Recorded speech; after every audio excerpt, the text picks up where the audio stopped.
Welcome to the Running with James podcast, where every HYROX athlete, OCR competitor, and the everyday runner has a place.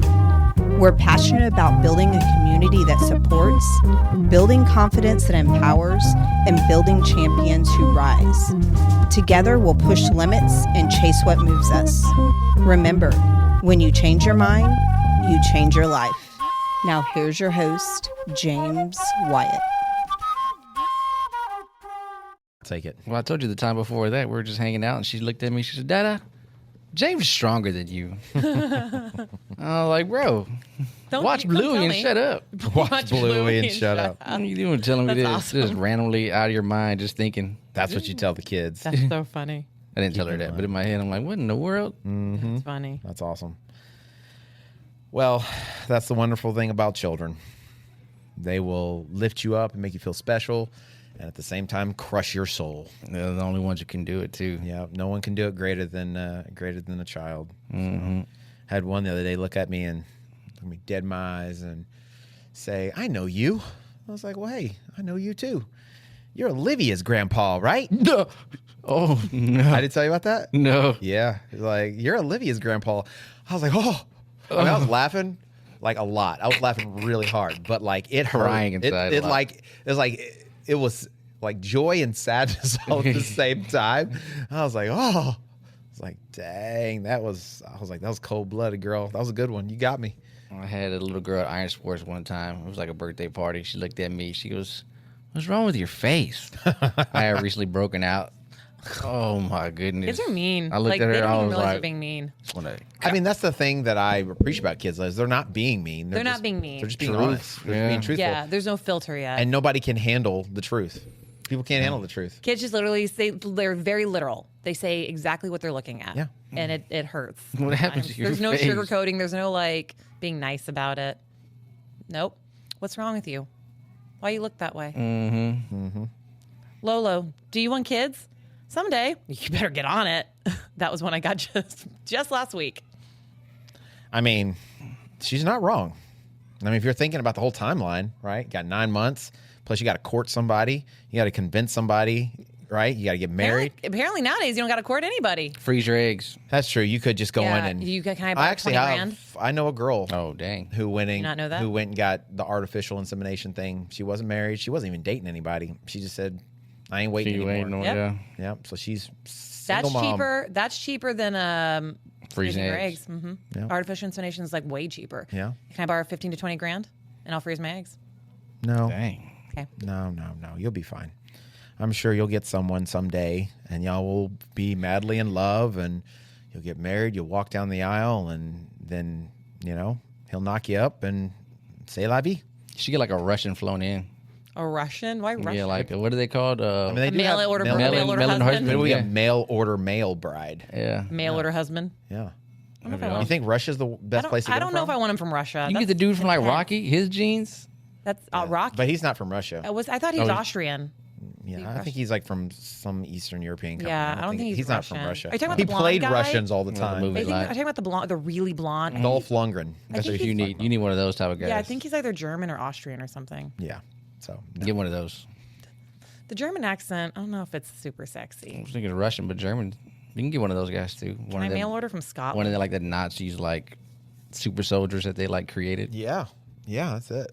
The freaking superior race, bro. Yeah. That's what I'm talking about. Come in here, das pregnant. Das pregnant. Oh man, guys, welcome back to another edition of Running with James. I've got to decide if I'm going to cut that out or not. I didn't know we were recording. If we had just been recording maybe 30 seconds earlier, that would have been a good start. Yeah. That would have been a really Y'all good would have gotten start. a real good start. Yep, Real so- meaty, too. Yeah, leave it up to Coach Lauren to bring The ladylike etiquette. always. Yep. I'm just a demure woman. Yeah. Always. Yep. So, in the house today, we have, of course, your host, James Wyatt, and we have our co-host, as usual, Coach Lauren to my right, and we have our guest co-host once again, Coach Rocky. Rocky. Nice I'm to be sorry, back. Rocky. Yeah, Rocky. Oh, Yeah, Coach. I don't know why I Rocky. put Coach on the I front. like this. I like the kids call me Coach Rocky. Do they? around Really? here. Oh, that's right, because you did the golf kids coach. camp, and then you got golf too, Are you right? not still doing baseball? That was my nephew. He moved. Oh, okay. Yeah, it was heartbreaking. I mean, you could still Tender coach spot. baseball. That's random. Just coaching random kids. Why not? Is that not a thing? They need people do? that. I think that's what most coaches I was are. going to say, aren't most of them random? Just trying to get that experience, man. Get those reps. Oh, I don't know. I guess you're right. Yeah. Not a bad idea. Yeah. Not a bad idea at all. I was actually thinking about doing a kids camp this summer. Not like we do a kids camp, but I'm thinking like an athletic kids camp where it's like a month-long camp, teenagers, you know what I'm saying? Like athletic camp. Like come in here and I'm going to help show you how to like start the new year off right. Like you can be top tier. Yep. Yeah. Because they're all about to be in the summertime, about next doing nothing. Yeah, for sure. Or right? one and they're camp, all two camps camps. all over the place that Yeah. happen. And I've been a party camps before. Like I went to them, and I remember like saying to myself, "All this is just glorified playtime." Like, I didn't learn It's a anything. daycare. Yeah, I had to go to. I went to this one basketball camp. It was in Florida, and it was a big deal. And it actually was very helpful. Like it was. They even had like college coaches there, like scouting out and stuff like that. It was actually I got much better going to that camp. But like all the local camps that were around here that I went to, they were just like basically glorified pickup games, So I was just thinking about like, let me know, you guys out there, if you live in the area, right? Local Houston area, would that be something you'd be interested in? I don't know if that's something I should devote my time to or not. People may not even be interested in it. I don't even know. So, but speaking of camps, we're in the middle of our performance lab series, right? We're in week 3 of it, talking about being a good athlete, being the best athlete you can be, having the mindset of an athlete. And so, week 3, I really want to talk about probably more than anything else that this might be one of the toughest subjects, I think, of all of this. And that's being built under pressure. Like, how do you handle adversity? How do great athletes respond to tough times?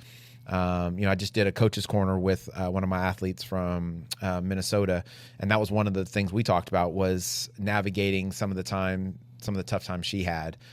She ended up hurting herself pretty bad early on in our coaching. She just had a freak accident skiing or whatever before we could even do our first event together. Yeah. And, it was very inspirational just working with her through all of that, but then also her attitude through it all. Even, the feeling sorry for yourself. She did all that stuff too, but and then oh my God, I can't believe I'm not gonna be able to do this, whatever. But still, she pushed through.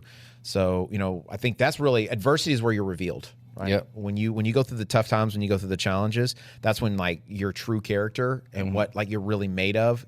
That's when it really shines, I believe. So everybody loves the highlight reels, but nobody really wants to post the bad workouts.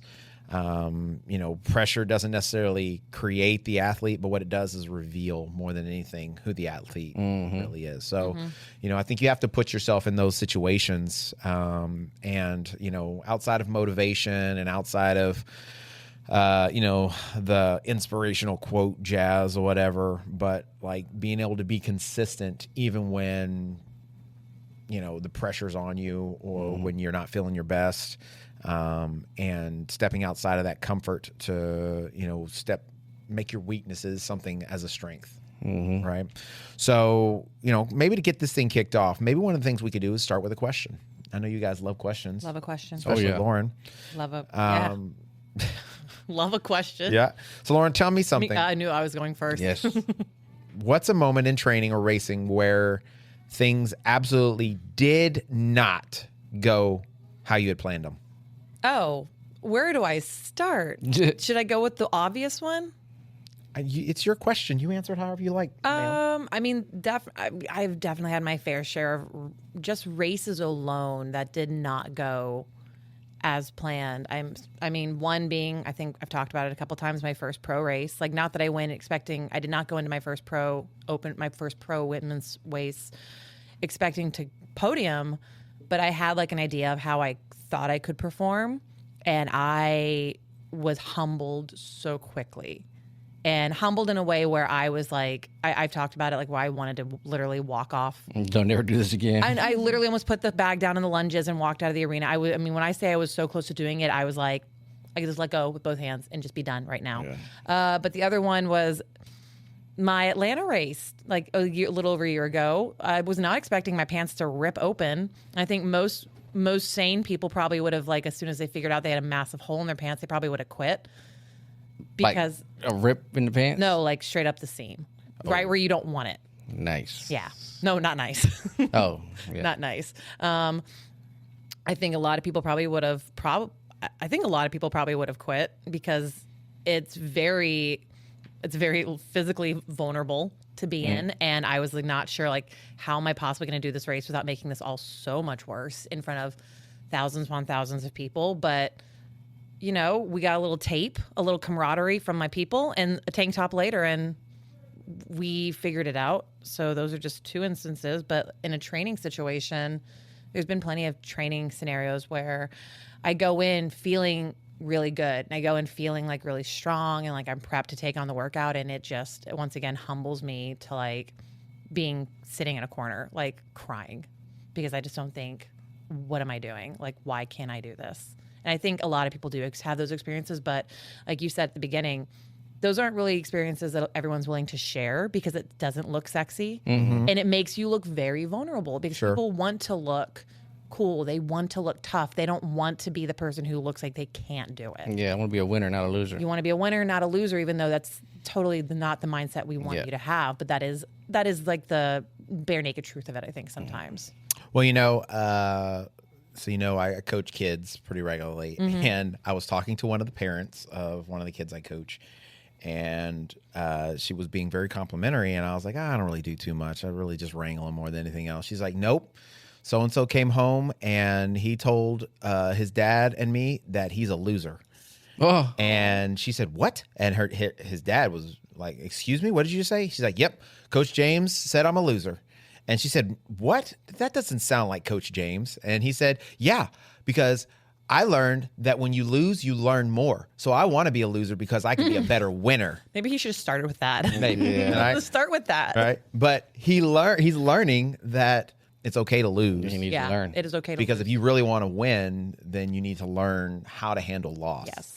So I thought that was kind of cute. But you definitely don't learn. I mean, there's some learning, but you definitely don't get your biggest learning experiences from always winning. Sure. Right. The adversity is the thing that really is the best. I'm not saying you want to go out there and fail all the time so that you can learn how to be a winner. Just so you can be more knowledgeable. Guys, Yeah. I'm the wise. I'd be so wise. Yeah. I'd be so wise. What about you, Rocky? What's a moment when things absolutely didn't go your way? Maybe it wasn't a race, maybe it was in training, maybe it was just something in life. Things didn't just go as the way you planned them. There's a lot of things in life, but when she was talking, it made me think about a race that we had did in Dallas, Spartan. Okay. I was on a hot streak. I was on a hot streak. Dude was unstoppable. I was, and then I decided to do a stadium race at the elite level. Yep. He was ready to crush souls. And take hearts. I did not realize that it was going to be as popular as it was. Mm-hmm. Like the best of the best. The best of the best pulled up, and because I used to study that stuff. I used to watch the YouTube videos of who were the best and watch them go at it. Mm-hmm. And we're just like talking, and then so and so was here. I was like, what? So and so was here. This person's here. And then my head's like, all right, second place, third place, fourth place, ding, ding, ding, ding, just all the way down. Like, oh my goodness, what in the world? Yeah. And so I already got in my head before it even started. And then the first obstacle came. Yeah. And it was game over from there. What was the first obstacle? Assault bike. Oh, yeah, that's right. That was the year they put the first bike my first. assault bike didn't work.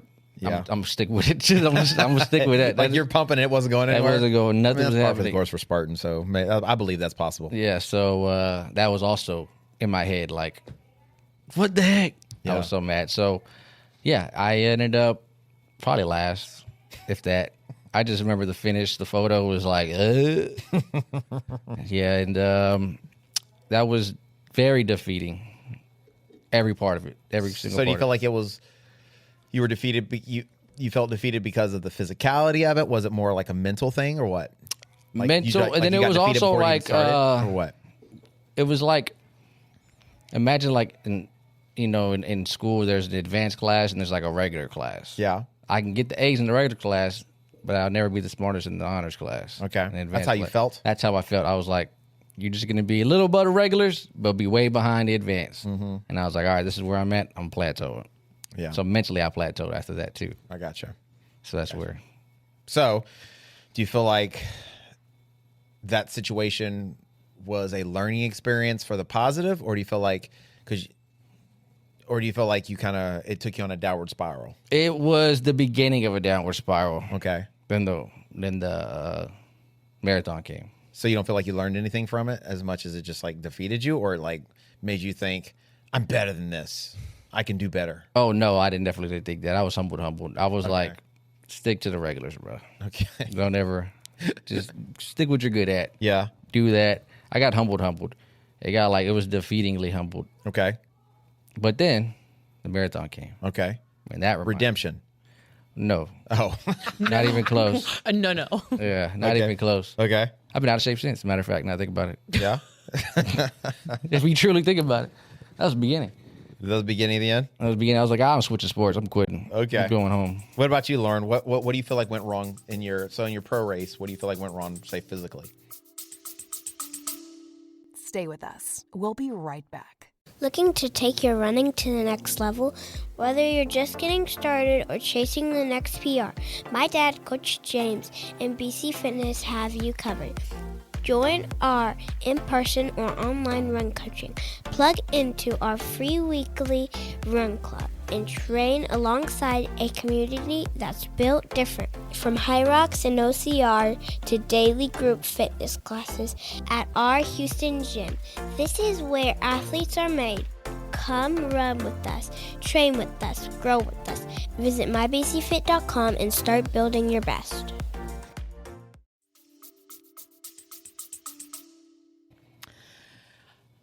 I think physically I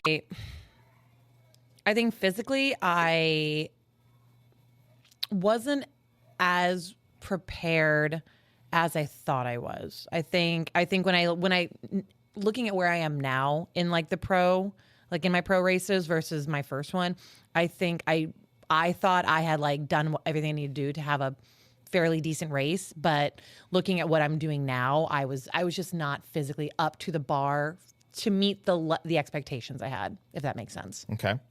Do you feel like you panicked at all during the race? Or you feel like you were Absolutely. Did you feel like it made it worse or better? So much worse. Yeah. I panicked from the moment felt much better because I actually realized I was in a heat with a really good friend of mine.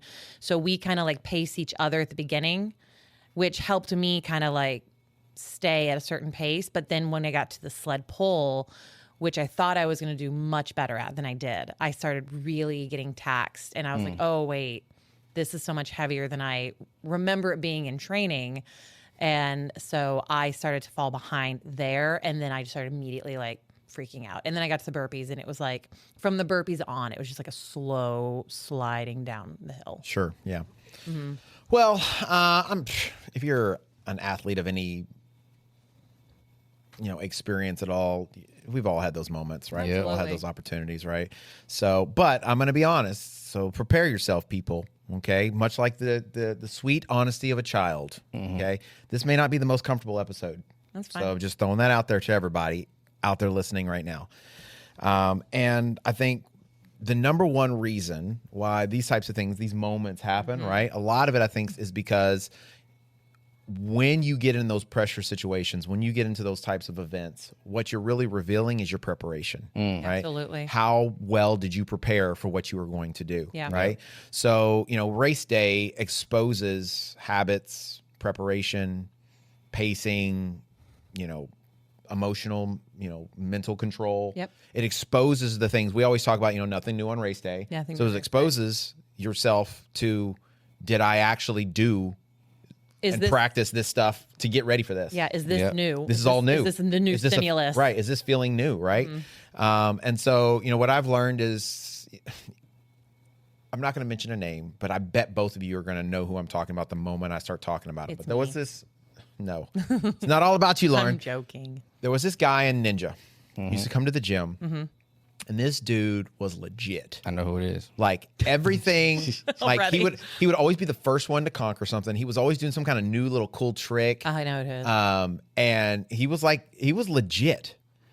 But the moment a competition started, that dude would like crumble. Yeah. Like a dry cookie, just like fall apart. Like we get to, and then that was in the gym competitions. Don't even get me started about Ninja Warrior, like getting on the show. That dude was just like, he was brittle. And I would always think to myself, why is he so good like when it's just us at the gym, just 3 or 4 of us, but then he can't handle the actual pressure. competition, right? And I think a lot of it just came down to, what pressure does is it doesn't give you the opportunity to rise to the occasion. What it does is it reveals your preparation more than anything else. Sure. And so fitness or the ability to do something without the consistency of endurance, composure, learning, how to be comfortable being uncomfortable for an extended period of time is probably going to be one of the biggest things that is revealed once you start getting into like a high pressure situation. Sidebar. That I was thinking about that the other day. Yeah. Both of those competitions, the second one, that's probably in my sports highlights in my lifetime. That's in my top 5. Because you beat him. No, beat I his won team. the first one. We won the first. Y'all won the second one. Yeah. You had that iconic rope climb. Yeah. I remember that. So that to me, Yeah. all sports. Think of all world championships. That's in my top 5 sports history. I forgot in my about head. that rope climb. That was amazing. Yeah. I came in out of nowhere. Not even out of nowhere. They won. It was in there. It was in the I was bag. against him, wasn't it? Yeah. It was I in the forgot bag. about that. Oh my gosh. Yeah, they got to the rope before we even got inside the building. They were already he was 3/4 of the way up, and it was your turn to go to get the top of the rope. And whoever got there first won. And it was like a 25-foot rope or something. Yeah, like that, he right? was right there, 3/4 of the way. All he had to do was hit the bell. That's it, pretty much. And you just did like 4. Wah, wah, wah, ding. I forgot about that. Yeah, it was like That iconic. dude, I wish that was on video. Yeah, that was literally one of my top favorite sports highlights of my life. I forgot all about was that. But I do remember this. I remember the first time we competed. No, I'm talking. No. The first time we competed, your team beat us, and he was on my team. Yeah, that was me right there. Right? And that was you. And I know that was hyped. You were hyped for that. That was the next time we had a competition, I made sure that dude wasn't on my team because he's the reason we lost. Because I think we were doing that hook thing. You remember it was like the hook thing, and Hooking the rings. he kept falling off of it. He just kept like getting all worked up and whatever because he couldn't handle the pressure, man. Why do you think that some athletes completely fall apart once they get uncomfortable? Why do you think that is, Lauren? I feel like personally, well, I say personally, like this is me and I'm not in this category. I feel like what's probably happening is some athletes, thinking back to the people we used to train with, I think they know that everyone has them on this pedestal and has a certain expectation of how they will perform. And so in their head, they're like, if I don't perform, everyone's going to think so much less of me and I will be like revealed as a fraud. So I think I feel like that's probably a part of it. Like there's a lot at stake for them, or they think there's a lot at stake for them. For me personally, speaking from that event I was talking about in Dallas, I was so used to dominating. I was so used to like, you mean after like 3 races? It was 5. 4. But it was like a year and a half. Races. And I got 4th in the nation out of nowhere. That was the freaking CG games, bro. Hey, man. It was the Camp Gladiator. I ain't even trained Camp for Gladiator it. None of us did. We all were at the same thing. Exactly. That was the best part. What did you get that day? I don't even know. I don't think we made the finals. Yeah. CG games even. But was that me? I don't know. Or was that? Yeah. But it was cool. It was like a thing I didn't expect, and it happened, and then I just kept getting better from there. Yes. And it was like, all right, I'm on a high horse. But I never changed my level of training. I kind of like, I got this, James. I don't even need you no more. Like, I got this. He did. That is when he began letting me know that I'm good. He had ascended above me. Yeah, like I got this. Yeah, I was no longer necessary. Didn't you It know, was no James? longer I'm just Coach naturally James. great. Yeah. It was no longer Coach James. This was James from now on. It's just Jay. Like, all right, James, I got you, bud.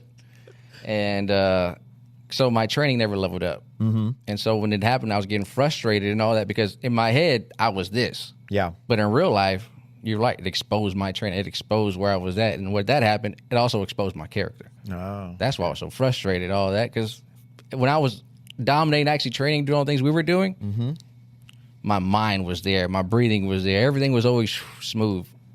Muddy races, all the terrain. I remember like stopping on the race and just punching my calves because they would just hurt on other races. I was always in control though. In my head, I was always in control. We got this. We trained for this. We got this. But that day, there was none of that. There was none of me positive. There was no positive talk in my head. Yeah. That's all I heard the whole time. It was just red and barking. That was it. I I got exposed. Yeah. I didn't meet my own expectations of myself. I thought too highly of myself. Okay. I get it. So how much do you think of racing then, when we get into it, is about like maybe controlling your emotions? A big part of it. The day of, that's a big part because you can't do anything. There's no. It's you the last versus- 2 weeks. There's nothing you can do. Right. You have the fitness you have. Exactly. Yeah, it's not getting better. Yeah. And then, but it's now it is a mental thing from there. Trusting the training, you say, right? Trusting the training, trust the process, everything you've done. Yeah. But what happens when it doesn't go your way? Yeah. It's good because that kind of freak reflects out. life too. Yeah. What happens when something in life doesn't go your way? You freak out and just that's it. I do find the more, and I mean, you guys know, I mean, Brocky probably knows better than you do because he goes to church here and he's on the other podcast, whatever, that I get to be a guest on from time to time. But the more I spend coaching people, the more time I spend with people doing fitness stuff and working out and training and stuff, the more parallels I see in life, because I'm dealing with people at the gym, but I'm also dealing with people in church, right? And the people are In a more intimate setting like yeah, that. we have connect groups and we have small groups, we have Bible studies, we have prayer times and stuff like that. And, like the same disciplines and the same lack of disciplines and the same preparation and the same lack of preparation, the same stewardship and lack of stewardship, you see the same results, whether it's physically in a race or fitness or your goal for a PR or something, or whether it's in your everyday life. And, I find that one of the greatest challenges in today's culture is the ability to manage emotion. Yep. Right? Yeah. And, I think there was a while when I was growing up where it was like emotions are like, you need to feel. Emotions are like a big deal. Like teach your kids that, to feel their emotions. And there's like emotion songs and there's, whatever. And all that's true, right? Your emotions are real, right? And they are legitimate to feel them, and you should feel them. But oftentimes, I don't think people realize that your emotions will lie to you. Yeah. They will tell you a narrative of something that is not the complete picture of the truth. It's a very small portion of what is going on. So your emotions oftentimes are a reflection of what you see immediately in that moment.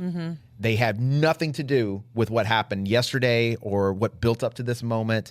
They don't have anything to do with what's going to happen tomorrow or whatever. And we get so caught up in the immediate emotion of the moment that we let it overwhelm us, and we don't take it. We don't take control of it. And we don't say, no, I do feel like this, but in spite, right? So like, growing up, there were all these stories about, courage, right? And you got to be brave, right? They just came out with the new He-Man movie. I didn't see that. I haven't seen it yet either, but they're coming out. It hasn't dropped yet, right? But like He-Man was the man. Like when I was growing up, that was like the biggest cartoon. Like Yeah, it's got the new one's got Allison Brie in it. I'm really curious to see how this movie goes. I have no idea who that is. Okay, well I know from Mad Men. I love her. I just know it's a He-Man movie. That's all I know. Yeah, he's excited about He-Man. I'm excited about Allison Brie. And when I was like 5 years old, there was nothing bigger than He-Man. He was like the thing, right? And one of the things, he had his little, his tiger that he rode around, Cringer, right? Well, Cringer was afraid of everything until He-Man put the sword up and he like, I got the power. And then all of a sudden Cringer became Battle Cat.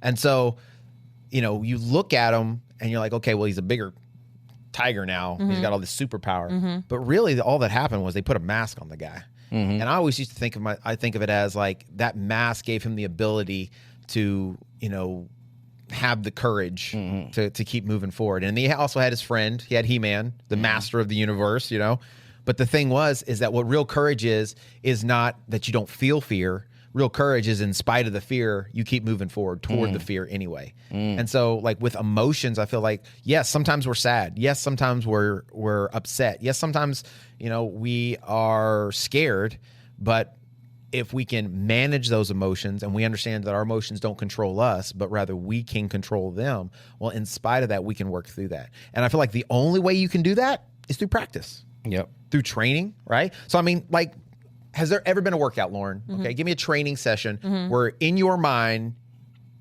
wanted to quit before your body did.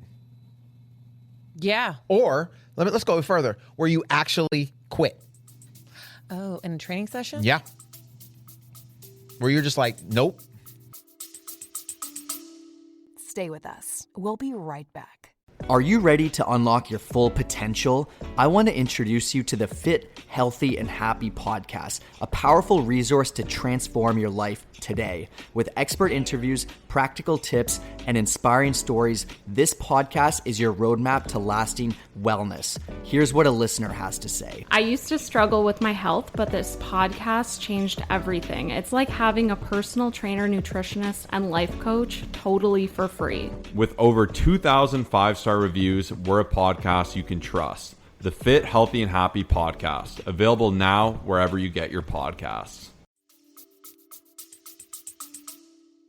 I don't know if there's been a training session that I walked out and quit on because nobody will let me.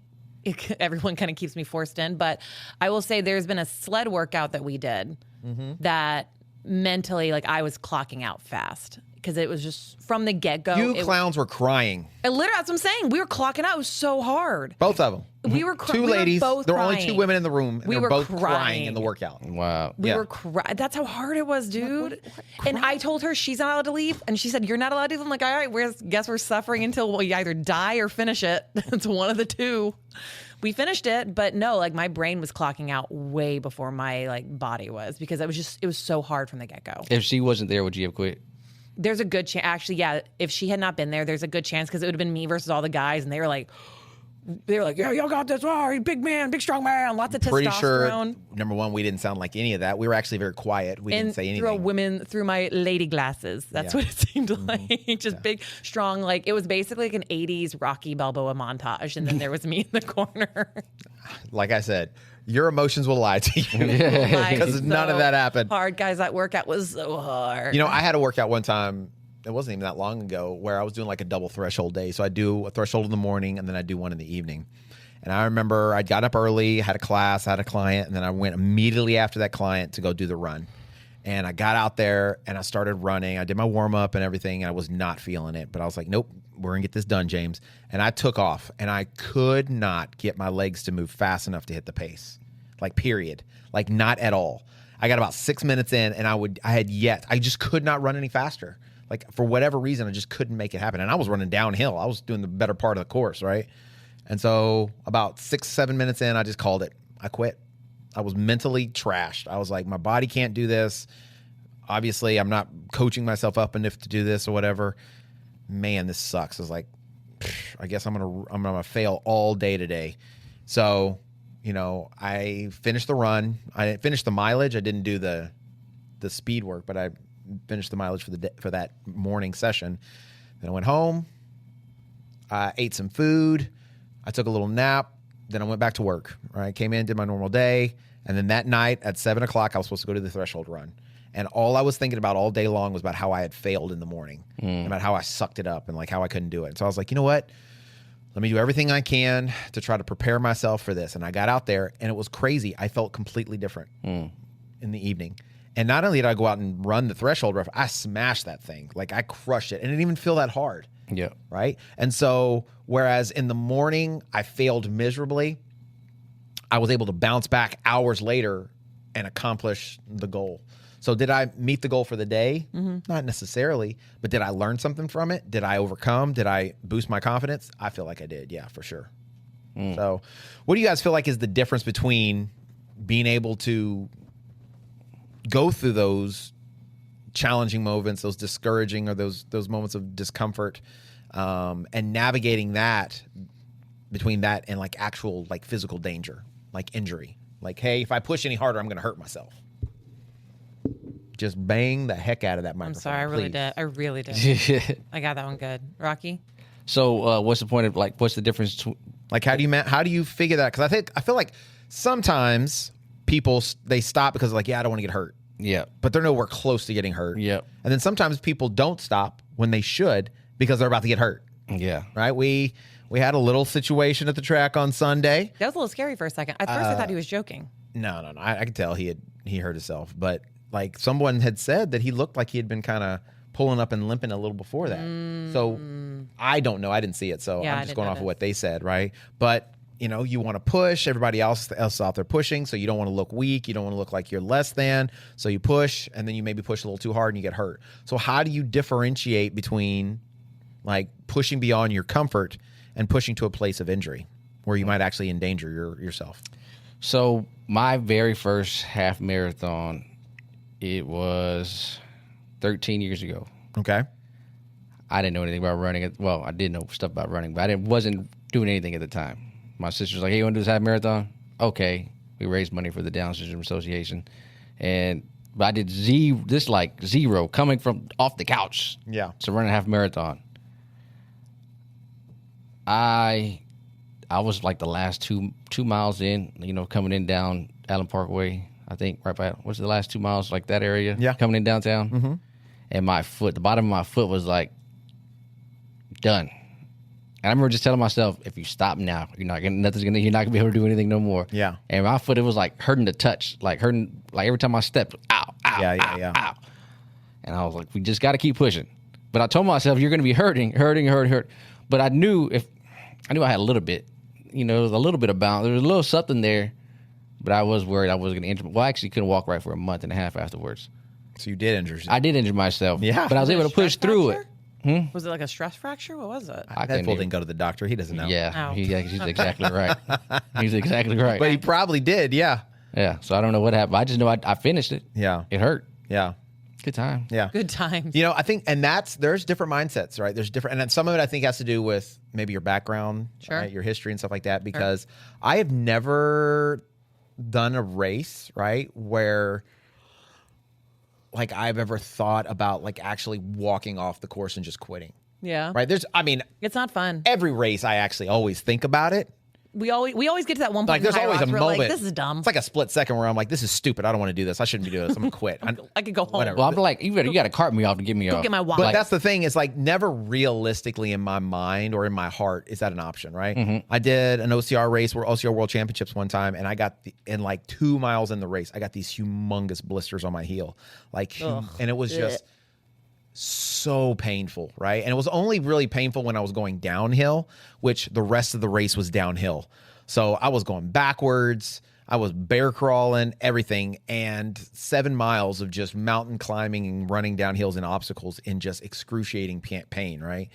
But never once did I think to myself, I'm just going to call it, right? I was nowhere near my goal. I'd failed miserably in my goal because of the blisters that I got or what have you. But I never thought, I shouldn't be doing this. And there was another race I did, and it was the race I think I talked about a couple weeks ago where I was injured and I was doing this with my team and stuff, and I was just miserable the whole race. But I never thought, you know what, I'm quitting and just walking off, right? And I know a lot of people that would do that, right? And that may even be the smart move if you're like an actual like elite level athlete. You're racing through a season because you don't want to get more hurt. You want to make sure you don't get more fatigued than necessary. But I think part of that is that mindset of like, understanding that this too shall pass. Mm-hmm. There's what am I going to learn from this? Mm-hmm.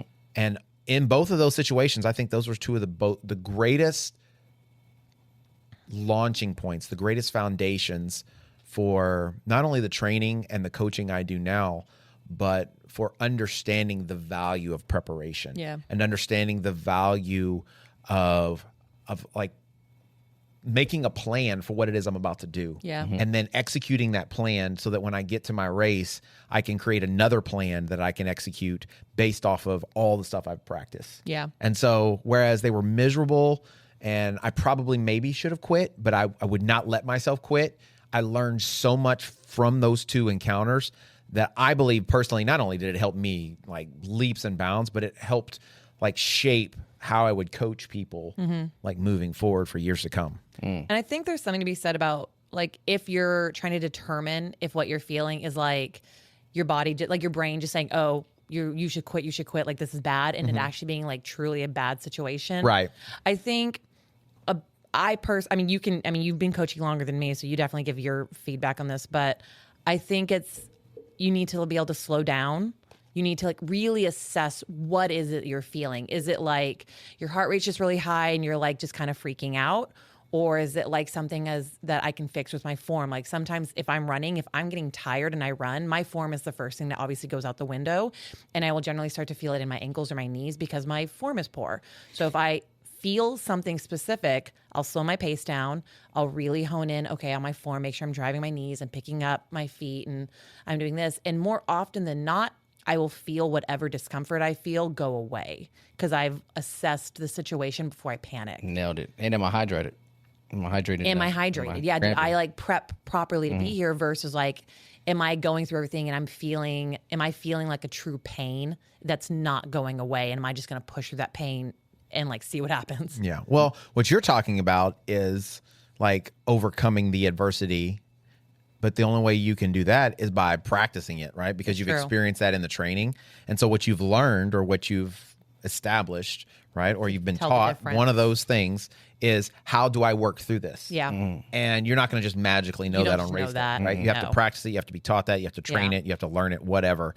And so that is, I think, the importance of that preparation is that in the preparation, you put yourself in as many possible situations as you might be in the actual event or race or whatever you're doing, so that when you get there, it's not a surprise and you know how to respond. Yeah. Right. So a great quote I heard one time is life is what 10% what happens to you, 90% how you respond to it. Right. So all things in life is not necessarily what happens, but your attitude in the time of when those things happen. And so if you go through those preparation times, if you steel your mind and you put yourself in uncomfortable positions and you learn, how to overcome adversity, well, when it happens in the race, which I guarantee if you're doing your best is going to, you'll know how to work through it. You'll know to quicken your cadence, and drive your knees and pick up your heels, right? Or change your form, or, you'll know, man, I need to make sure I'm hydrating and I'm fueling regularly so I don't end up like that dude over there on the lunges, right? So I think all of that kind of definitely speaks to the importance of preparation in training, and then also preparation in, like before the race to create a plan and things of that nature, right?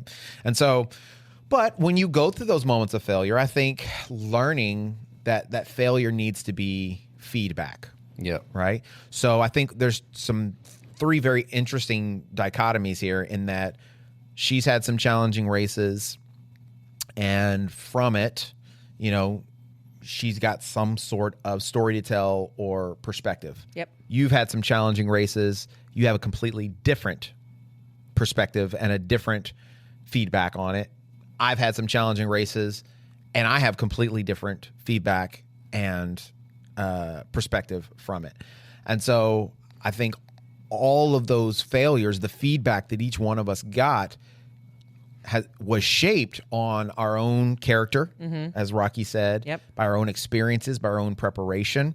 And then I think partly by our own, by our personalities. Yeah. Right. So I tend to maybe be a little bit more of a positive person for the most part. And so even though I sucked it up, I'm telling myself, James, you suck, or James, you did horrible. But I also flip it. And I'm like, I'm never going to be like that again. Yeah. And it steals my mind. And I'm like, I will never let that flipping happen again. So I go back to the lab and I study and I research and I ask questions and I talk to people and I start doing, experiments in my training.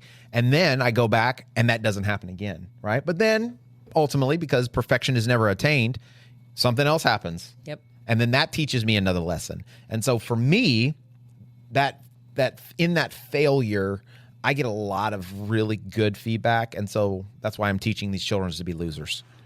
So they can go home and tell their parents that Coach James called them a loser. Called him a loser, yeah. Yeah. So maybe the next time you do that lesson with them, you should send them with a little card to their parents. Just so to be clear, I didn't call anybody a loser. Yes, I know. What I said was, it's okay to lose because you learn more in losing than you ever will with winning, and it'll help you be a better winner. And they just heard that they were losers. But the fact that they took it positively, I'm going to give it a thumbs up. Still a win. Yeah, still a win. So in failure being a feedback, a lot of athletes take failure personally instead of using it productively, right? So I think, and you correct me if I'm wrong, okay? I'm not trying to give you a hard time, but you took that failure personally, it sounds like to me. Yes. Right? And with the feedback you got, you basically, for the most part, said, I'm not doing this anymore. It was almost like a stumbling block. I don't want to put words in your mouth. Yeah. Yep. That's correct. Or a demotivator, maybe. Right? Why do you feel like, because you were doing so good for so long, you were getting better and better and better, and then things didn't necessarily go the way you thought they would, and then like you just fell off after that. Why do you feel like instead of like for me that would have motivated me? I would have been like, to me, I would be like, man, I'm close, or okay, I'm not as close as I thought I was. I got to go back to the drawing board. But your response was different, completely different. Yeah. Why do you feel like you had a different response as to what I think what mine would have been? Emotion. Emotion. My emotion dictated it. My emotions were tied. Like if I took it personal, Okay. I clearly because my emotions were tied to it as well. My emotions were like, you're not going to ever be good enough. My emotions were like so dark that I let it overcome. I let it take everything, and it was like, all right. And then I just let it control me for a while, and then honestly, COVID happened, and that really just Yeah. And then I lost a family member, and then Just blew up from there. yeah, exactly because COVID, literally right the day before we quarantined, I was at a funeral for my cousin, and then forced to be alone and all that stuff. I just let my emotions dictate everything from that. Yeah. It took me a while to get out of that rut. So, would it be a safe statement to say that in that failure, it gave you information that your ego couldn't handle? Yes, yeah, I wasn't ready at all. My character, like I said, my character got revealed. Yeah. Yeah. Well, I mean, I think, as we age, as we mature, as we experience things, right, we can look back at those times and we can definitely look, and I think that's how we frame things, right? So, I mean, the whole change your mind, change your life thing, it's not just a catchy phrase that Rocky claims he came up with, right? He's been telling Rock everybody he knows. He introduced me to this guy the other day, and this guy comes and says, yeah, man, Rocky told me that your thing on the wall or whatever, he came up with it, and you tried to steal it from him. I'm like, oh, this dude. This freaking dude. What Rocky's doing, he's beating everybody to it first. He thinks he's yeah. so funny. He's He thinks he's implanted so It's so funny. awesome. Yeah. So, but like, it is very true. Like, it all starts in your mind, right? It all starts between the ears. If you can learn to reframe adversity or reframe pressure, reframe, challenges as opportunity. Most people do not see challenges as opportunities. No, I think another big thing to consider also is accountability. I think that's another thing people don't necessarily want to always own up to, because I think you have people who do maybe have failures, and in your case, like, you kind of like just backed off everything altogether. You said you were very personally attached, but then I think you have another like type of athlete who experiences that adversity, and instead of taking accountability for maybe their lack of prep, they find everything else to use as an excuse for why they failed. Like, oh, it was the turf's fault. Oh, the course was messed up. Yeah. Oh, the race was rigged or whatever. Yeah, I felt like an NFL it's everyone owner. else's fault. I But feel like I feel like the owner of an NFL team had a bad season, fired my head coach. He's out. Exactly. He's gone.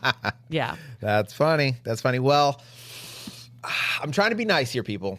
I'm really trying to be nice. This is like we said, we're taking off the gloves. I'm trying to be nice here, but I hear this stuff, and I agree with you. I'm completely With in me? agreement. Like, Clock yeah, it. what you're saying, right? 405. So, because accountability is a big thing, Huge part. right?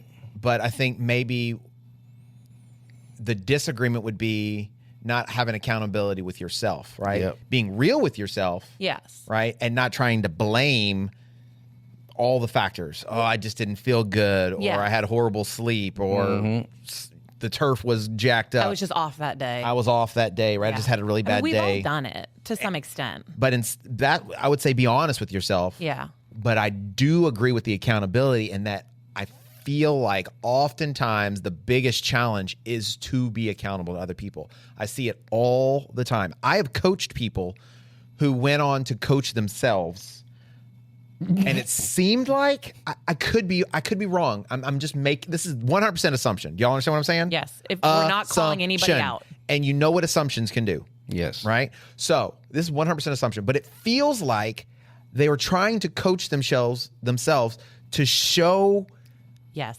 other people that they are capable of doing it without them.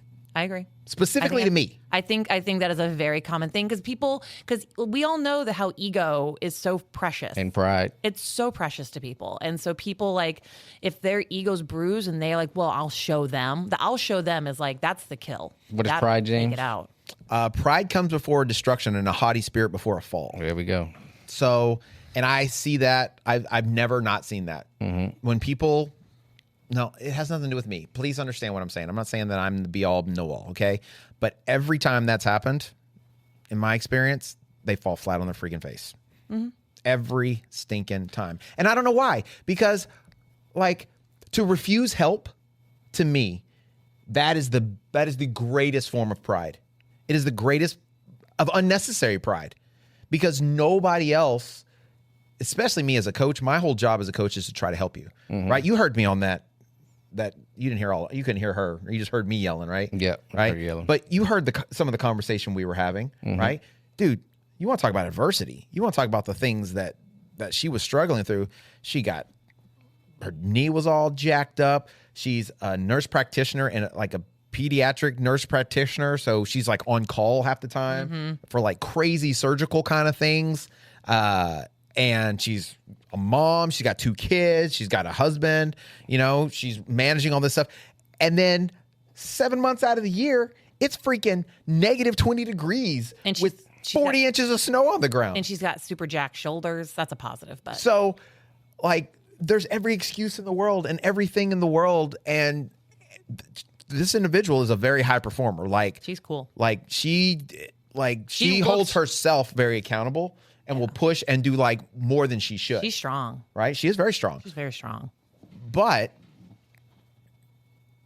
like the discipline that she has for herself, most people don't have. Right? And a lot of the people that I've encountered that have that kind of pride issue and have that issue where like, I'm going to do it myself to show you, right? They don't tend to have that same discipline. Right? She's got like another level. Like she makes my discipline look like laziness. This chick is like disciplined, right? And most people don't have my level of discipline and my level of organization and like planning skills. And I would love to have her like ability to discipline like that. I'm just too lazy for that. So to take out the accountability, which does so much to keep you honest and keep you on point and keep you moving forward, and to give you that that feedback. Yeah. Right? The feedback that, hey, you're not doing the right thing. You need to be doing the right thing. Yeah. Right? And so instead of, and I think sometimes it's because people feel like, I don't know, oh my God, I'm going to just do it, whatever. Oh, so you're already offending people if they're offended. Might as well. But like for you, right? I feel like you felt like you didn't meet the expectation you'd set for yourself. Your ego got bruised. And then it was like, okay, I've got to show that I can do this to prove that I'm capable. Because you, please correct me if I'm wrong. I think I told you, don't do it yet. Don't do what? The elite race, or don't do the pro. Oh, no, you told me to sign up for it. Did it not for that one? Yeah, you told me to sign up. And I remember telling Mike Murray about it. And he was like, he told you to sign up for it? I was like, yeah. But what did I say when I told you to sign up for it? You said I would do pretty good. And then Mike's like, he's setting you up. And in my head, I remember that time, I was like, oh, well, he's setting me up. Okay, so you want the true story, the full story? Yeah. All right. So you went out and you won. Yeah. You beat me. Yeah. Okay. And then you beat me a couple more times. And you were winning your age group and doing really well, right? And then you started like getting real.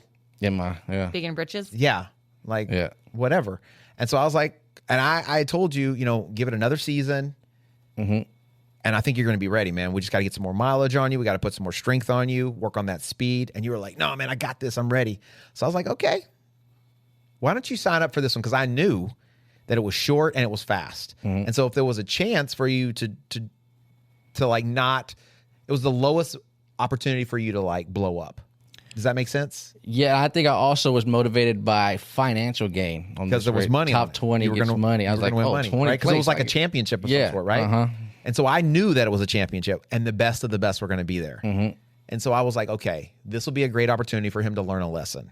Because he's really good and he has so much potential, but he's not there yet. And so this will let him know where he stands, right? And the good thing is that he won't be that far behind him because it's a short race. If we'd have gone out and done like a 13-mile race and you'd have lost by like an hour or something like that, to me, in my mind, I would have thought that would have demoralized you. Yeah. But like if you go out there and you're 20th place, or 21st place, right? and you're only 5 minutes behind them, then you know, that wouldn't have been as whatever, you know? And that was a learning experience for me as a coach because it backfired. Glad to give you a learning lesson. Right. So I wanted to help teach you a lesson, right? By, you know, letting you see that, hey, you're not really where you think you are, and like give you a little bit of leeway, but it backfired on me because you went in and it damaged your ego so badly that it like created this. You hurt the baby. You abused the dog. I did. I did. And now I bite everybody. Biting everyone. I kicked you. I kicked you, right? So, but I think that accountability portion of it is so important because it can like kick you in the butt. And it's honest with you, let you know if you can handle it, right? If you're mature enough and you're honest enough with yourself to handle it. But then on top of that, even more so than that, if you're able to not let your emotions be in control, right? You can see like, okay, my inconsistency or my not hitting the plan or my not doing this is not an insult to me, or I am not a failure. It's just simply a place where I need to improve. And what I found is that most people, when they do that, it's because they're tired of telling people that they're failing. They're tired of feeling themselves personally like a failure. And then if they don't have that accountability anymore, if they don't have somebody checking up on them, well, it kind of removes that layer of consistent failure. Does that make sense? Yep. I don't know if that's really true or not, but in my heart, I feel like that's what it is. Yeah. I feel like that's probably pretty fair. Yeah, the facade of. I mean, you're looking at me, but that wasn't my story. I'm looking back and forth, people. I feel like that was a pretty fair assumption. I mean, I wasn't there. I wasn't part of that conversation, but yeah, sounds good. Sounds good. Me next. No, don't do me next. I'm not emotionally prepared. No. Well, I mean, we'll do you next. Okay. But we'll do it with a different question. Okay. Or a different scenario, right? Because we're still talking about, you know, how failure is feedback or how it should be feedback, right? Yeah. And how we want to frame it as an opportunity more so than like something to tear us down. So why do you feel, because I think you can definitely fall in this category sometimes. Why do you think athletes attach so much of their identity to every workout and to every event? Oh, you're right. I do identify with that one. I think so badly we want to I think as people, as humans, we want to feel like we're good at something, and we want to feel like we're doing something that's maybe inspirational or impactful, or like we want to like do something that people are like, oh, that's so cool. Like it helps us feel good about ourselves. And especially maybe if you've gone through like some sort of adversity in life, whether it's like, you know, your relationships, maybe health, or like just upbringing, whatever your adversity was through life. I think we kind of want to feel like in some capacity we're bigger than something we went through. So I think if we can find like maybe a sport or an athletic, some kind of athletic modality that makes us feel like we are bigger than whatever struggle we faced, we attach ourselves to it. And then like in my case personally, I think that's true. I've like attached kind of like my personality to it because of an adversity I went through as a kid. But also now I've kind of stepped into this role of I'm coaching others. I'm leading other people. So for me, it's also attaching this responsibility of like, I want to make sure that I'm always leading by example. And that in my head, that comes with like, that means I need to always be like, I guess, making impact, or like, not to say an inspiration, but like setting a bar, we'll say. Sure. So if in my head, I'm not meeting my own bar that I need to set for my people, then I'm failing. That is that's a pressure I put on my own shoulders for sure. So I do identify with attaching my identity to it. Yeah. Well, I will say that leadership is way different than, you know, anything else, because you have a certain level of responsibility to the people you're leading, right? And now not everybody has this mindset, but I do think it's important to lead by example. And I know growing up, so many of the people that I followed that were like authority figures, coaches, teachers, even my parents, to several different ways. It was more like, do as I say, not as I do. Okay, yeah. You know, that's a popular old saying. And that was bothersome to me, because like, how do you expect me to do something that you're not able to do? You don't yourself. require yourself to do. Yeah. Right. Whether you're capable of it or not. Yeah. And so, you know, there's a certain level of, so I know, since we're talking about Lauren, since she said me next. Yeah, now I'm regretting it. There's a scripture and it says, have confidence in your leaders. Yep. Right. So in other words, believe in them and trust them and submit to their authority. Yes. Okay. So you listen to them, I've do heard what that. it is that they tell you to do because they keep watch over you. They care about you and they are responsible for you and the ultimate outcome, and they're tied to your success. So it says, because they keep watch of you as one who must give an account. So in other words, for every person that I'm leading, not only am I responsible for them, but I also have to give an account for the things that I say and teach them. Okay. In many different facets. And then it goes on to say that you should be a joy and not a burden to them, because this would be of no benefit to you. So if you are a joy, that means that you are someone that they actually like leading. You're teachable. You have a teachable spirit, yeah. right? You're a go-getter. I hear you say this one to the kids a lot. Because it's one of our scriptures that we learn, right? But that means that there's a responsibility on both ends, the leader and the follower. And what I have learned is you can never be the type of leader that you really need to be if you can't first learn how to be that type of follower. So if you can't learn to be that type of follower that's a joy and not a burden, if you can't learn to be the type of follower that knows how to submit, well, then when the roles are reversed and it's time for you to do the leading, You call your leader once a week and apologize.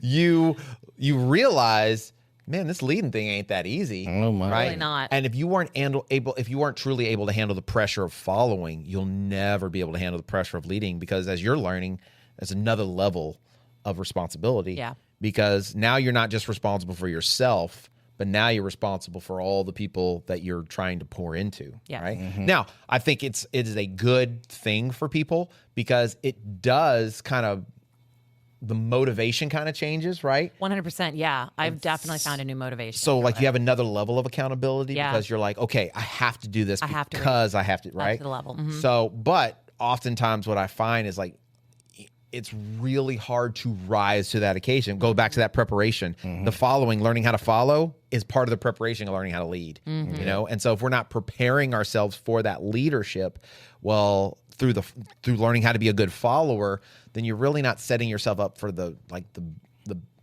most successful road ahead, right? So, I think oftentimes we can use the workouts, we can use the events as a motivator and kind of as our identity platform, right? So I went out and I did this workout and I did really good, so I'm strong today. Yeah. I went out and did this workout. I failed it. I'm not strong today. Yeah. And so you're like always constantly like really high Or really low. and you're really low and you're riding the wave of emotion and you're not really going in a upward direction. It's just you're going the same flat line. It's just sometimes you're at the top of the hill, sometimes you're at the bottom of the hill, right? And so, as we're traversing this, I think it's very important that we understand that every failure should be an opportunity for us to learn something new. And if that's how we're looking at the failures, well, then they actually don't become failures anymore. Because a failure, honestly, is only a failure if you give up, right? Or if you don't keep progressing forward. And if you look at it as, okay, this was a great chance for me to learn how not to do something, right? So I think a perfect example is Edison. You know who he is? The guy who invented the light bulb. There you go. I learned Allegedly. something. So this dude, you think it was Tesla? You think he stole it from Tesla? He's like, whose car is electric? Right? You don't see no Edison cars. But the story goes is that Edison did invent the light bulb. And we can be thankful for all these lights that we see. But he didn't get it on the first try. He failed like 1,000 times before he found the right filament for that light bulb. Do you know anybody that has tried anything 1,000 times and kept going? Personally, no. No. Do you know anybody? Let's make it more personal. Lauren, Have you ever tried anything 100 times And kept and going? kept going? No. Let me rephrase that. Have you ever failed anything 100 times and kept going? No.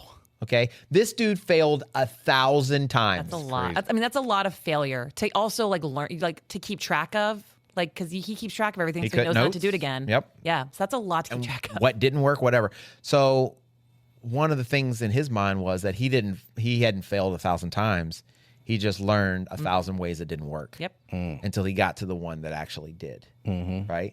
And so for so many of us, we come up in adversity, we come up against a challenge, or we come up against a failure, and it beats our ego up so much, or it demoralizes so much. We feel like such a failure that we don't try again, or we don't put the same effort, or we don't put more effort, or we don't look at it and say, okay, what didn't work? What did work? And keep moving forward. Because there were elements to the light bulb that really did work for him. It was just the one filament. And so he didn't go back and re-destroy the whole thing and try to do something different. He just kept trying new filaments. And so I think for a lot of us, that's exactly what we do, is we don't go in and try to adapt the filament. We just try to blow up the whole thing. We're trying to get a new bulb. We're trying to get we're switching from AC to DC. We're not meant to make a light bulb. We need to keep using candles. Yeah. Or gas or whatever, instead of realizing maybe I just need to change, make some adaptations, a little bit of adaptation here, or adjust my training there, or maybe I need a little more accountability. Maybe I need a little more consistency. Maybe I need to make a plan Maybe instead I of need just some guidance. pulling stuff out of my backside, right? And if we do that, then it changes our mindset. It changes how we can accept the failures and how we ultimately, I think, can move forward. So I know that there's a lot of opportunities for insight. Lauren is a perfect example. Lauren loves motivational sayings. I love memes. a motivational meme. She loves I love a sticker. Posting stuff on her I do a lot. thing that is reposted from, these inspirational whatever. And those are all great. Those are all wonderful. But what I've learned more than anything is that the fancy words and the special words and the things that like tickle your ears and make you feel special in the moment, they're great. But if you do not get a hold of the foundational things and actually take some sort of actionable detail and information that you use in your life, all that is just empty words, right? The Bible talks about just clanging cymbals. So in other words, it's just a bunch of just loud noises that don't mean anything. So if it's not something that's wisdom, that's something that you can take to heart and implement it into your life, then it really has no value for you. And so as we're moving through this, as we're going through, failure, I think, is one of the greatest ways to learn actionable information that you can implement into your life, into your training, so that you don't make those mistakes ever again. And I think ultimately what that can really help you learn is mental toughness, right? Or, a strength of mind that is not like a naturally occurring thing, and especially in our world, right? We are runners first and foremost who do other things. And so, that mental toughness, that the ability to like grind it out mentally and overcome through the power of the mind is a big thing, right? The David Goggins, we know people who. Well, they also have, there's that new like phrase that you hear everybody say, like people who have been through some sort of trauma end up being in some sort of endurance sport because they can handle. Yes. They can withstand the pressure. Or people who are addicts end up being in endurance sports. They just trade one addiction for the other. Another, right? It's a very addictive thing, which I actually think that to be kind of true. Yeah, no, for sure. I for sure think that to be true. It's addictive personality. It's a real thing, right? So, to me, mental toughness is not, screaming. It's not yelling, cussing people out and telling you you're a body part or whatever, or you're not good enough, right? It's not suffering like recklessly or meaninglessly, or training, 24 hours a day, 7 days a week, 365 days a year. The one I really don't like, and I know everyone posts it, and I really can't. It really grinds my gears. Is no one cares, keep going or go harder. Yeah. When people say no one cares, I'm like, oh well. I mean, like I get it. I get what you're trying to say, but like that also sounds so like apathetic and like we don't give a crud about like what you're going through to be here. Yeah. And I feel like it kind of like takes away some of that humanity. Why? I don't know. I feel like as much as like you should like not let your experiences like dictate like what you do next. Well, I guess that's not the right way to put it. You shouldn't let your experiences like halt you from progressing. But I do think there is something to be said about, I guess the term now, like the trendy term is to honor and like to like honor what you've been through, like feel it, accept it, move through it. But like you can still like move through things and like you're allowed to be human and like have your like these emotions and have these experiences you need to go through. Personal opinion, but maybe that's a hot top. Maybe that's a hot take. I was looking to you, see if you had something to say. Well, I think people. You're right. No one cares. That's kind of like which I see it both ways because people do care. I do get what they're trying to say. The world doesn't care. What do you feel like they're trying to say? I feel like they're trying to say like no one cares that you had a hard day. I think what they're trying to say is like no one cares that you've had a hard day. Everyone's had a hard day. You just got to keep doing. I feel like that's what they're trying to say, but to me, it's just very aggressive and sounds like lacking of humanity. And yeah, we all have hard days, but I want to say no one cares. People care. I think people care. People around you care. If you have people around and they you, want you there, care. and they want you to go through it. They want you to do it anyway. I think what the point of what they're trying to say is that everybody goes through hard things. Everybody has life issues. Yeah. Don't let that stuff stop you, and don't let it be an excuse, right? And I agree with that. And maybe the way they're saying it can be very off-putting because it sounds aggressive, right? And some people don't like aggression. They're it feels like an attack more so than an inspirational saying. Well, and I think that's what it is. And then maybe that's me being like putting my own personal emotion to it. It feels like to me like you're saying like, it does. It feels like a personal attack of someone who's maybe been through something. But I agree. I think it is just meant to be like everyone goes through something hard. Yes. You got to keep going. So I think this is a perfect example. So you see that and you're like, I don't like that. And I can understand why, right? And I see that and I'm like, I don't really agree with saying it like that, but I understand what the message is, right? And I do kind of agree to an extent, the message itself. We all suffer from things. We all go through things. Don't let that define you, right? The world keeps going. Huh? The world keeps spinning. The world's going to keep going, right? And you should too. So don't give up, right? So maybe that's a better way to put it. Well, it's not so aggressive, but Well, and so I will also say like, and this is not everybody, but like a lot of people I personally know, and I'm thinking of like several people I personally know who love posting that particular phrase, or like mentioning it, or they have it on a shirt or whatever. There are also people who they think that means I'm going to bottle up these hard things. I'm going to bottle up these emotions. I'm going to shove them deep down and never really deal with them. I'm just going to keep pushing, and that's very self-destructive. And I don't think that's healthy either. Yeah. I mean, those are just based off people I personally know. I mean, I wouldn't get that from that, but I can see how people would. But I think once again, part of that's maturity. Part of that is understanding, the importance of being honest and open and transparent and accountable. And trust. Yeah, trusting. And I think that being vulnerable and trust is a big part of it too. Yeah. So I can get that. But on the flip side, right, I'm going to go with something that I'm not a big fan of, right? And I don't know. It's probably something I post all the time. I think it was you that posted it. Oh, I probably did. It may have been someone else. So if you didn't post it, you can say I didn't post that. Okay. But it was something like, don't be the reason why. Yep, I posted it. What was it? Well, tell me what it was. I'll pull it up right now. You don't have to pull it up. Well, because I don't want to butcher it. Oh, butcher it. It's okay. We're just trying to get the gist, dude.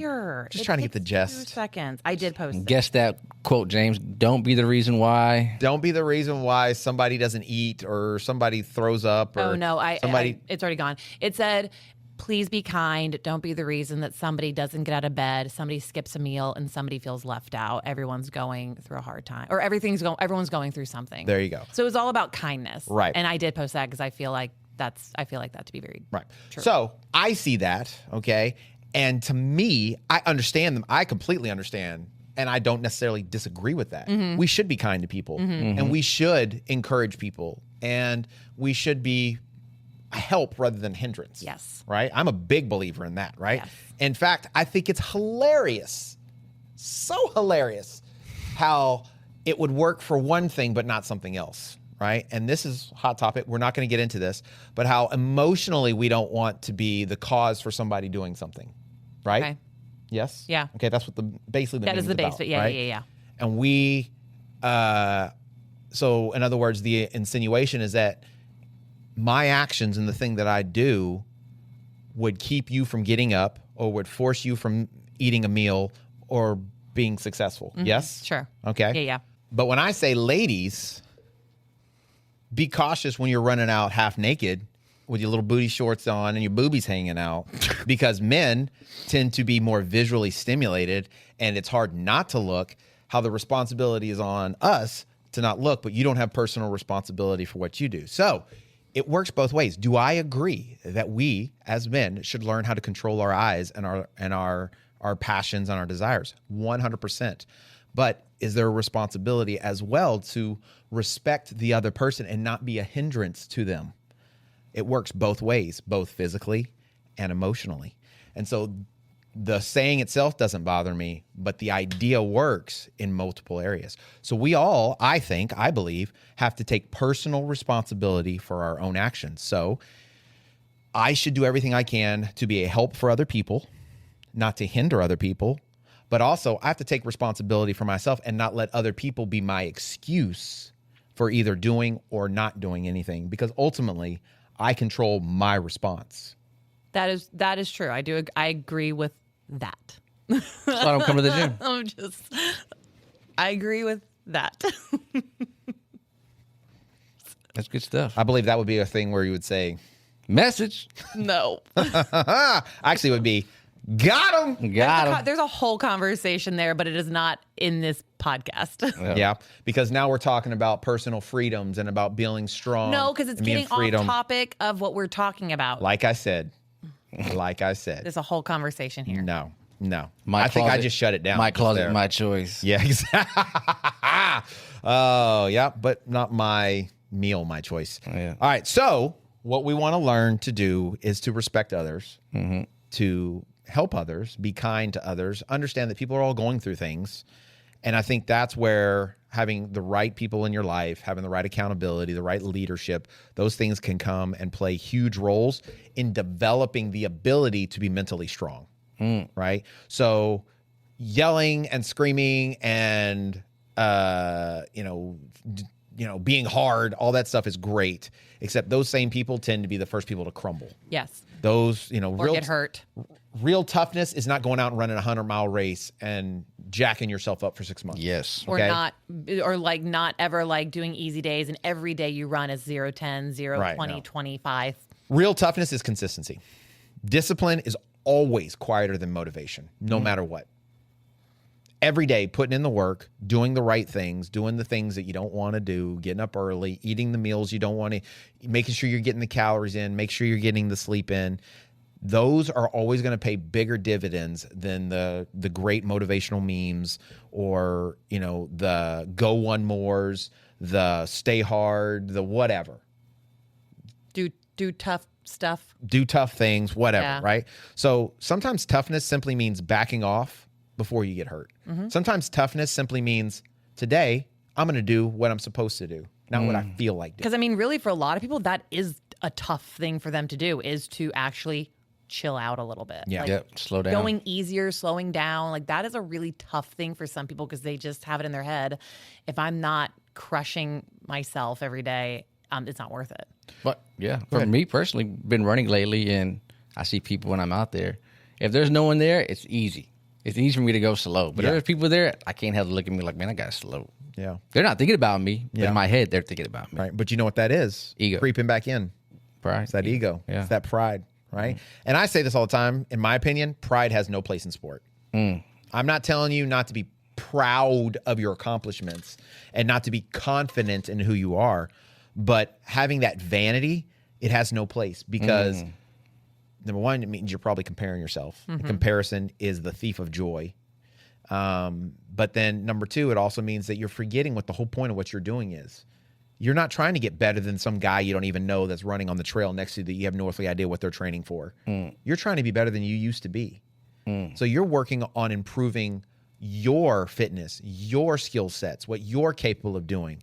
Not, I'm trying to be better than this yahoo over here that I've never met. And I don't You have no idea what they're doing. the gumption to even go talk to them to figure out what they're doing. Yeah, no clue. I'm That's why guessing. that fourth place meant a lot to me, because I was literally like the smallest guy there, height wise and body wise. Those dudes were huge. I remember when we read like the Final Four. Yeah.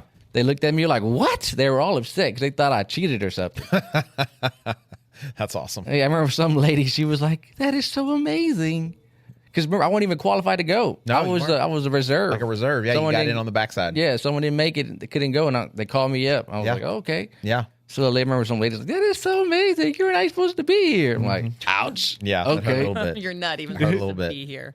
So I think that, as you develop through your discipline, as you develop through making a plan, as you develop, your mindset changes and the way you view things and the way you respond to things and how you handle that adversity to allow it to become truly an opportunity really, really does take into effect, right? So, so how do we take this, right? So we talk about running all the time. Obviously, we talk about HYROX a lot. How do we take this and use this as a launching point, right? Because HYROX and running can expose a lot about you, I feel like. Yeah. Especially HYROX, because there's so many different things that you have to be good at, right? So HYROX and endurance sports can really expose weaknesses pretty quickly, right? I mean, how often do we see people get out there and by the sled push, it's Wheels are done. just done. Yeah. Right? They're walking, they're jogging, right? Talked to one guy, he was doing pro for the first time, and I saw him, I was like, how'd it go? He was like, yeah, man, I cramped up. I was like, oh, man, really? I was like, was it the lunges? No, man, dude, I cramped up on the skier. And I was like, what? Yeah. I had to catch myself. So I was like, you try not to have a face. because I Like, said, oh, the skier. Did you That's drink what I water said. I this said it morning? just it like went that. up and you inflection. up and up. My pitch went out. I was like, the skier? And the I was head like, went to the side. dang, son. And I kind of started laughing a little bit. And he looked at me and I was like, well, what happened? I tried to change my tone a little bit. Right. So it can expose you pretty quickly. Yeah. And, compromise running oftentimes, can be a bit, depending on how you do it, it could be a little bit, I don't want to say a liar, but like it kind of skew things a little bit, right? I was talking to an athlete the other day, and they were talking about how like they had been doing simulations to get ready for HYROX, and they were giving me times and things like that. And I was listening to them, what have you, and I was like, oh, those are great. I mean, technically they were great times, right? I think they were doing half sims, and so they were giving me the half times and stuff. But then as I would dive deeper, they were like, well, I didn't do 1,000 meters, I did 800s, right? Because of where I was running. I was like, and I did the sled push, the farmer carries, I think the rower, because they didn't have a skier. There's all these little shortcuts. And then there was wall balls. So they did 4 things. So that's their half sim. And then they would give their time. And I was thinking to myself, well, those are the fastest things, right? Those are the things that go by the quickest. Yeah. The rower is faster than the skier usually. Yep. The farmer carries is the shortest the thing. fastest station. Right. The sled push is twice as fast most of the time as the sled pull. Yep. And then when you have the wall balls, that's still faster most of the time than most people's lunges and sled pulls. Yeah. So like you did the shortest events and the ones that didn't, so it doesn't really give you like a real, you can't take that and double it. It's not going to happen. Well, right? no, and like we've talked about with a lot of sims, like you're not replicating that actual environment. So there's No. a lot of shortcuts in them. Right. You've got the ruck zone to deal with. You've got people you're running across, right? And then you also have the fatigue of the race. Yeah, I was actually speaking with another athlete, a newer athlete at our gym recently, and they're, I think, playing with the idea of doing their first HYROX. And they're like, oh, well, like, I was like, oh, yeah, I mean, they're really trying. He's like, well, they were saying, well, the weight's not a problem for me. He's like, I can push the sled. I'm like, well, you can push the sled fast when you're fresh. Yeah, all of us can push the sled fast when we're fresh. That's not the point. You got to tie all these things together and then maintain and be able to push at the end for a good time. That's the trick. The way that sled changes drastically based on how fast you run. Yeah, it And I know that truly because does. I've ran paces, a lot of different paces, running for fun, running to compete. And that sled, I remember doing a Absolutely race changes. with someone before, and I was able to pretty much do the entire sled pull with just arms. No, Because you're running so chill. they were recovery. They were my recovery pace is Yeah. what we were running. I was literally able to do like hand over hand sled pull, run to the other side, hand over head sled pull. I did like 90% of the sled pull. I did like most of the burpees, and I went unbroken on the wall balls, right? Because I was running at such a easy pace your that heart rate was down. I was not like gassed or exhausted, right? I've also done races where I was like, please take the sled Please go. Please, One more, sir. please. One Please, sir, more. will you do more lunges, sir? Please, sir, you've got this. Actually, I told Larry, I was like, bro, you got this. And we were on the turnaround. I remember that was and it was all the way down. And that's exactly in my mind. What I was thinking was, you got this whole lane, bro. And You're he looking stopped. good. I was like, hey, just do a few more. Do a few more. I was taking advantage of that dude, right? So, like, the speed at which you run will change For sure. the intensity of those workouts, right? So, do you feel like there was ever a moment, like say in HYROX, which station do you feel like, or a moment specifically mentally, like breaks athletes the most when we were talking about HYROX? Burpees. I see people like throw up in that station. Really? What do you think? Yeah.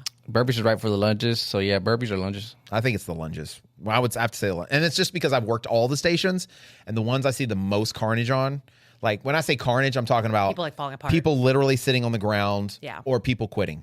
I haven't worked the lunges yet, but the burpees, I have always people looking for a trash can and throwing up. Every time I've worked the burpees, people are throwing up. Yeah. Wow. Yeah. So I think the intensity of the burpees, and it's the halfway point, right? Mm-hmm. And you're after two of the harder things. I think that's true. But for me, I think it's the lunges because it's so deep. Yeah. And people are And- usually really hurting by And then. people are hurting so bad, and you don't have the option of like, They've gone too hard from the beginning, so by the time they get there, they are on Yeah. fumes. So- Straight fumes. I mean, have you ever had to disqualify anybody at the burpees? Or has anybody just quit and like walked off the thing? Yeah. I think I had one guy quit, walk off in Houston. Okay. Yeah. So I tried really hard to help him, but there were 5 people that quit yeah, you can tell me on the about lunges, that. right? And one guy, it was a whole thing. He threw a fit. We want to get into it. So listen to a couple months ago, we had the Go back. the episode. You can go listen to it, right? So it's going to like really, truly, you're going to have moments of adversity, and probably more than likely it's going to be several based on how you prepare. So, there's a lot of opportunities to learn how to breathe better, learn how to stay composed, learn how to pace yourself, do threshold efforts to train the right energy systems. But how to make better decisions when you're under fatigue, things like that. But the bottom line simply is you have to get to a place where you're not surprised by anything that comes against you. Yep. Yeah. Right? You expect it. Yeah. And in that expectation, you realize, hey, I'm prepared for this, right? So you do that through building resilience. You do that through adaptations, right? So adversity, I think, oftentimes can create adaptation when you handle it correctly. And so you put yourself in places of adversity and training so that you can learn how to adapt it, right? So I think a lot of confidence is earned to that. That's what I tell people a lot of times when I have them start doing speed work is, listen, yes, there is going to be some physical adaptations that happen. Your lactate threshold is going to improve. Your legs are going to get stronger. You're going to get stronger here or there. But really, more than anything, what we're trying to do is we're trying to teach you how to be comfortable being uncomfortable, right? And so, resilience itself is like not something you're born with. I think it's something that you can train. Yeah. It's something that you can learn and something you should learn. And the goal isn't necessarily to avoid the adversity, but rather it's learning how to respond to it much better. And every single time you go out and do it in training, you're giving yourself more opportunities to learn how to handle it. Yeah. Right. And I think that's a lot of times in life as well. When God allows us to go through tough times, it's not because we're being punished or because, we suck or anything like that. It's simply to give us an opportunity to learn how to work through that, because there's something that we need to learn from that to take us to wherever the next place is going to be, right? Wherever that ascension level is. Like, I think of all the things that I do now on a daily basis in my life, and I think about a lot of the challenges that I've had over the last 40-something years. And every one of those, when I look back, every one of them were things that I use on a daily basis almost, right? Every adversity, every time I was hurt, every time I was rejected, everything I failed in and didn't do a good job, every time I didn't steward stuff properly, those were all stepping stones and opportunities for me to learn how, when I got to this season of my life, that I could do it better. And I could be a better leader or a better example or a better coach or whatever. All of my failures in athletics, and every time that I didn't succeed, they set me up. It was the launching pad for me to excel at something else. And I think that for so many of the positives and so many of the successes that I've been able to experience in my life have come from learning from those failures or those adversities. So I think hard seasons are part of life. I think hard races are part of growing. I feel like failure is never final. And if we can learn how to reframe it, how we can take those obstacles and look at them as opportunities. So reframe the obstacles and turn them into opportunities. And understand that pressure doesn't destroy great athletes. It really just, I think it reveals them, right? And introduces them to the world. And so, that's one of the things I want to always encourage my athletes to do is that, anybody can perform great when the situations are perfect. Yeah. People can be happy when life's going great, right? But great athletes learn how to respond when things don't go their way, right? And so when you got long hours to work, when you don't feel great, when the weather's cold or the weather's hot, when you can work through that and you can limit and remove the excuses, I think the sky truly becomes the limit and you can do anything you want, you put your mind to. Yeah. Yeah, there's another, you hear variations of the quote, like you can't enjoy the light without experiencing the darkness. You can't appreciate love without experiencing grief or, something to that degree. And I think the same thing does go for, feeling like success or like feeling like you've truly done something amazing in your training or your race. Like you need to stumble. You need to like have those failures, whatever they are, those setbacks, so that when you hit that goal, when you have those achievements, you feel them deep. Yep. They really fuel you. And I think they really push you forward. I know a guy who lost a championship fight here in Houston. Hometown hero. He lost, got destroyed. And our mutual friend, because I golf with him, but I don't speak to him on a personal level. Our mutual friend is saying how he's thinking about being done. Like he's made millions. He's okay. Well, he fought again and lost again. Started winning a little bit, but he never quit. He could have easily just chalked it up, but he kept fighting. There's a huge fight at the White House coming up. He got a personal phone call basically saying, hey, I want you here. This dude's not a champion. Yeah. But just because of who you are. Sure. He never showed that sign of being a loser or quitter, like never blamed anybody else. Yeah. Who you are, I want you here at the fight. That's cool. Yeah, so he's going to be fighting at the White House. That's awesome. Yeah, but that shows that he could have quit. He could have. He could have said, if I'm in it for the money, yeah, I got the money. But he's in it because he loves fighting. Exactly. He's an athlete. He loves the challenge. And he loves the growth. Yep. Yeah. I think that's it, man. It's all about the journey, not the destination. It's all about what you learn and how you grow through the day-to-day, in and out, and the discipline that is developed, right? So discipline's not a bad word. Accountability is not a bad word. Submission is not a bad word. None of these are bad words. They're ways to help you grow and be the best you possibly can be. So, guys, if you enjoyed today, I think that wraps it up. Actually, I'm going to ask you. I didn't ask you before. Do you have a ramble? I do. This dude's got a ramble. He's got his phone All right, ready. Let's go. I want to do something a little different this time. A little bit different. A rap. I kept thinking of things, but I felt like I already talked about half the stuff. A lot of stuff wasn't like authentic. I didn't want to have a wannabe motivational speech. Wannabe. But then I heard the words, where was you at? Where? Flowing through my body. Flow. And it reminded me of a Drake song. Drake. And then it reminded me of another song that Drake had a verse in. He said, you wasn't with me shooting in the gym. In the gym. I digress. But then it got me thinking about the people who helped me out in different points in my life. Shout out to James White. Preach. And Lauren. And this question, it kept hitting me. Who helped pull you out? Who was it? Because everybody loves the transformation. Everybody loves discipline. Everybody loves success stories. But we don't talk enough about the people who helped get us there. Talk about them people. Because there's probably someone listening right now who became healthier because somebody believed in them. Who became fitter because someone pushed them before they believed in themselves. Yep. Somebody checked on them. Somebody pushed them. Somebody kept them accountable. Accountability. Somebody saw potential where they couldn't see it yet. See it. And that made me think of a story, James. Tell that story. You ever heard the story, Lazarus? I have heard of Lazarus. Come out!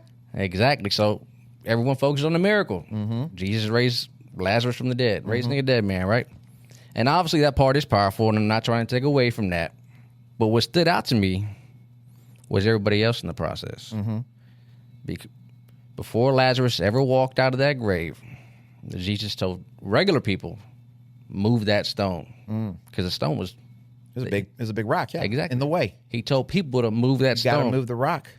Now, think about that. He could have did it himself. Easily, right? Easily. But before the miracle happened, he allowed people to participate, us ordinary people to participate in a holy thing. Yeah. And if you think about it, that's what people do in real life. Good people. Good coaches move stones. Good friends move stones. Yes, we do. Good mentors move stones. Better believe it. Good leaders move stones. Kicking them rocks out the way. Good podcasters who ramble move stones. Come on now. They help remove the things trapping people. They help create space for growth. They help people breathe again. And I think sometimes we underestimate how important we can be in somebody's life. As we were talking about earlier. I know I definitely get in my moods when I don't want to talk to people. I just want to come in, leave. That's it. Put my head Monkey down. attitude. But it's bigger than me. Yep. I digress. Of course, you're not the one bringing them back to life, but you might be the one to help them move what's blocking them. So then Jesus called Lazarus out of that grave. He comes out. God gets credit for that. None of us. Only God can change a heart. Only God can restore purpose. And only God can bring dead back to life. Right. But Lazarus came out. Still wrapped in that grave clothes, right? Somebody had to help him. And he stank. He's stanky. I love that part because it's real. Just because somebody started changing doesn't mean they instantly become free from everything. That's right. They're not perfect. They still stink. Transformation. And then Jesus says, loose him and let him go. Let him go. Again. Let us free. Again, he involved people. Yep. Because transformation was never meant to happen alone. Amen. Are you in your own? Yeah. And that's fitness too. Fitness can do that as well. People think transformation starts in the gym. Sometimes it starts with community. Yes. Somebody saying don't quit. Yep. Somebody saying get back up. Come see. Change your mind. Change your life. Yes. That matters. We live in a time where people are quick to criticize, but slow to help others. Yep. Quick to point out what's wrong. Yep. And slow to build people up. Slow to put on clothes. That's why the question keeps sticking with me. Where was you at? Where? When somebody around you was struggling mentally, where was you at? That's right. When somebody was trying to rebuild their life, where was you at? Were you helping loosen what had them bound? Or were you standing back watching?